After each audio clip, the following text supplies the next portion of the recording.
नमस्कार पेंशन धारकों, आपका स्वागत है हमारे चैनल पर। आज की इस वीडियो में हम बात करेंगे ईपीएस 95 पेंशन बढ़ोतरी की सबसे महत्वपूर्ण बड़ी खबर पर, जो कि ईपीएस के 78 लाख पेंशनर्स के लिए महत्वपूर्ण है। क्या वाकई मिनिमम पेंशन 1000 की जगह 7500 प्लस में डीए और मेडिकल मिलने जा रहा है?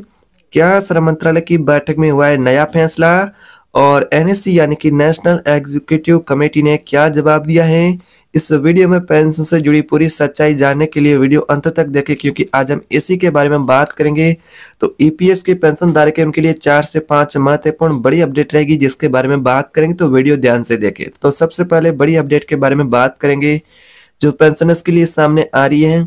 हाल ही में श्रम मंत्री मनसुख मांडविया ने एनएससी प्रतिनिधियों की एक अहम मुलाकात हुई है, यानी कि श्रम मंत्रालय से एनएससी प्रतिनिधि मंडल है उसकी एक अहम मुलाकात हुई है। बैठक में एनएससी के राष्ट्रीय अध्यक्ष कमांडर अशोक रावत ने पेंशनर्स की स्थिति को विस्तार से श्रम मंत्री के समक्ष रखी और श्रम मंत्री ने भी पेंशनर्स को आश्वासन दिया है। ईपीएस 95 पेंशनर्स की मांगों पर सरकार भी विचार कर रही है और जल्द समाधान की दिशा में कदम उठाए जा रहे, ऐसी यहाँ पर जानकारी आ रही है।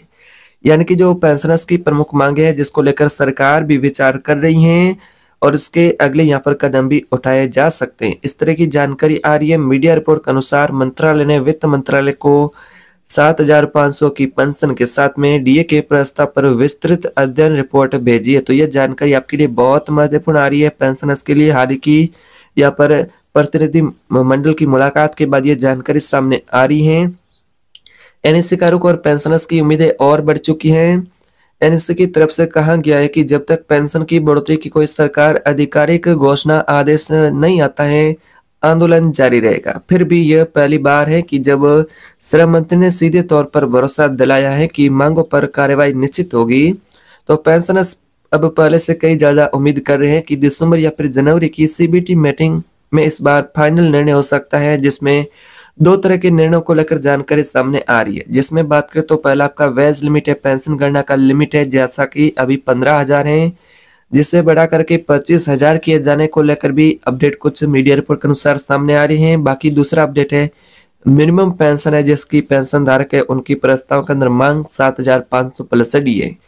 इन दोनों की मांगों को लेकर कहा जाए तो पेंशनर्स की, जैसा कि इनमें से कोई भी एक मांग भी पूरी होती है तो पेंशनर्स के लिए पहले की तुलना में अधिक पेंशन उन्हें मिल पाएगी, क्योंकि अगर वेज लिमिट में भी इजाफा होता है तो भी पेंशन धारक है उनको आने वाले फ्यूचर में अच्छा पेंशन मिलेगा, या फिर मिनिमम पेंशन में बढ़ोतरी होती है तो भी पेंशन भोगी उनको अपना अच्छा यहाँ पर पेंशन मिलेगा, तो वो अच्छे तरीके से अपना जीवन यापन कर पाएंगे। तो यहाँ पर ये जानकारी आ रही है। बात करें अगले अपडेट की, तो मीटिंग का संकेत क्या हुआ था? सीबीटी मीटिंग भी पहले हुई थी। सीबीटी यानी कि central board of trustee EPFO की सर्वोच्च समिति है। इसी बोर्ड के माध्यम से पेंशन दरें बदलाव को मंजूरी दी जाती है। जो सूत्रों के मुताबिक जो अगली बैठक होगी सीबीटी की, जिसमें 7500 की पेंशन के साथ में डीए का प्रस्ताव, मेडिकल का प्रस्ताव पर भी चर्चा होगी। ईपीएस पेंशन का पुनर्मूल्यांकन मॉडल जैसा कि और सीपीएस सिस्टम पर अंतिम ड्राफ्ट रखा जा सकता है। यह सिस्टम डिजिटल पेंशन भुगतान को पूरी तरह एकीकृत करेगा, जिससे कि हर पेंशन भोगी को समय पर पेंशन मिले। तो यहाँ पर यह जानकारी आप सभी पेंशनर्स के लिए सामने आ रही है, जिसमें मिनिमम पेंशन की बढ़ोतरी को लेकर जो पेंशनर्स की मांगे वो और मजबूत हो रही हैं। अब समझते हैं कि अगर 7500 पेंशन प्लस डीए का मॉडल लागू होता है तो पेंशन कैसे बढ़ेगी।